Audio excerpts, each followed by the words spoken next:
महान उपन्यासकार मुंशी प्रेमचंद जी को कौन नहीं जानता। उन्हीं के पुत्र अमृत राय के विषय में आज हम पढ़ने जा रहे हैं। देखिए बच्चों, अमृत राय, इनका जन्म सन 1921 ईस्वी में हुआ था और इनकी मृत्यु सन 1996 में हुई थी। मैंने बताया ये मुंशी प्रेमचंद जी के पुत्र थे। प्रेमचंद जी की जीवनी कलम का सिपाही इन्होंने ही लिखी थी, अमृत राय ने लिखी थी। और कलम का सिपाही अपने पिता की जीवनी इन्होंने लिखी। इस कलम का सिपाही जीवनी नामक विधा पर इन्हें साहित्य अकादमी पुरस्कार मिला था। कौन सा पुरस्कार मिला? साहित्य अकादमी कलम का सिपाही जीवनी पर मिला था। प्रगतिशील साहित्यकार सुभद्रा कुमारी चौहान की बेटी सुधा चौहान से इनका विवाह हुआ। सुभद्रा कुमारी चौहान की कविता आपने सुनी होगी, झांसी की रानी, खूब लड़ी मर्दानी वो तो झांसी वाली रानी। इनकी बेटी सुधा चौहान जी के साथ इनका विवाह हुआ था और ये प्रगतिशील साहित्यकार रही हैं सुभद्रा कुमारी चौहान। सुधा चौहान ने अपनी मां सुभद्रा कुमारी चौहान तथा पिता लक्ष्मण सिंह की संयुक्त जीवनी मिला तेज से तेज।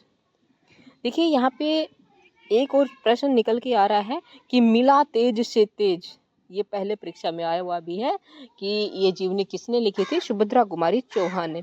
अब सुभद्रा कुमारी चौहान यानी कि सुभद्रा कुमारी चौहान की बेटी सुधा चौहान ने, माफ़ी चाहूँगी, उन्होंने लिखी थी।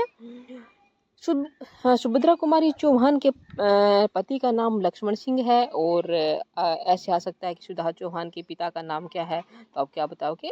लक्ष्मण सिंह। ठीक है, घुमा फिरा के आ सकते हैं, आप देख लीजिएगा। हंस और नई कहानी के ये संपादक रहे थे। जो अमृत राय जी हैं, हंस नई कहानी पत्रिका के संपादक रहे। ये ललित निबंधकार हैं और साथ ही मार्क्सवादी हैं। मार्क्सवादी विचारधारा में इनका ज़्यादा रुझान रहा है और साथ ही क्या है, ललित निबंधकार रहे हैं। उपन्यासकार भी हैं, इन्होंने उपन्यास भी लिखे हैं। सबसे पहले हम अमृत राय जी के उपन्यासों के विषय में जान लेते हैं, इन्होंने कौन कौन से उपन्यास लिखे हैं। इनका एक उपन्यास है बीज।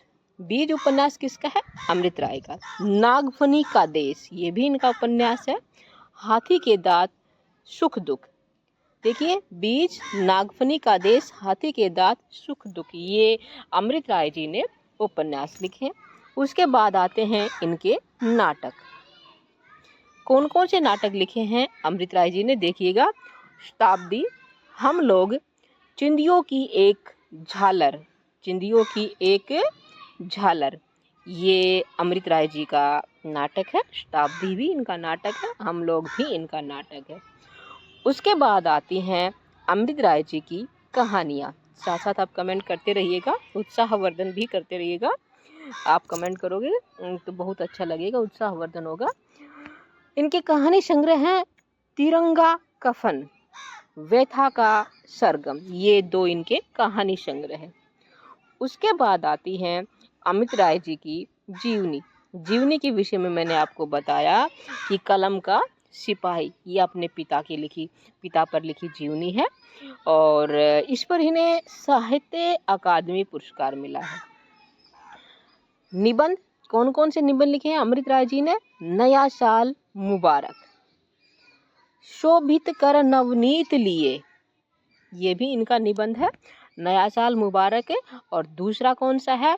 शोभित कर नवनीत लिए। नवनीत क्या होता है? नवनीत माखन को कहते हैं। ठीक है। उसके बाद इनकी कुछ अन्य रचनाएं हैं, वो भी देख लेते हैं। अन्य रचनाओं में क्या क्या है? साहित्य में संयुक्त मोर्चा, सुबह का रंग, लाल धरती, अग्नि शिखा, ये अमृत राय जी की ही रचनाएं हैं। फांसी के तख्ते से, फांसी के तख्ते से, कस्बे का एक दिन, गीली मिट्टी, कठघरे, किसकी हैं? अमृत राय जी की। फिर से देख लीजिएगा कौन कौन सी हैं। साहित्य में संयुक्त मोर्चा, सुबह का रंग, लाल धरती, अग्नि शिखा, फांसी के तख्ते से, कस्बे का एक दिन गिल्ली मिट्टी कठ घरे। और भी है इनकी रचनाएं, वो भी देख लेते हैं। जंगले जंगले सारंग और धुआं, बतरस, चतुरंग, ये सभी अमृत राय जी की रचनाएं हैं। उम्मीद करती हूँ अमृत राय जी के विषय में आपको, उनकी रचनाओं के विषय में जानकारी मिली। कैसी लगी कमेंट करके बताइएगा। फिर मिलते हैं नए विषय के साथ, नए रचनाकार के साथ। तब तक बने रहिएगा उर्मिला यादव हिंदी क्लासेस पर।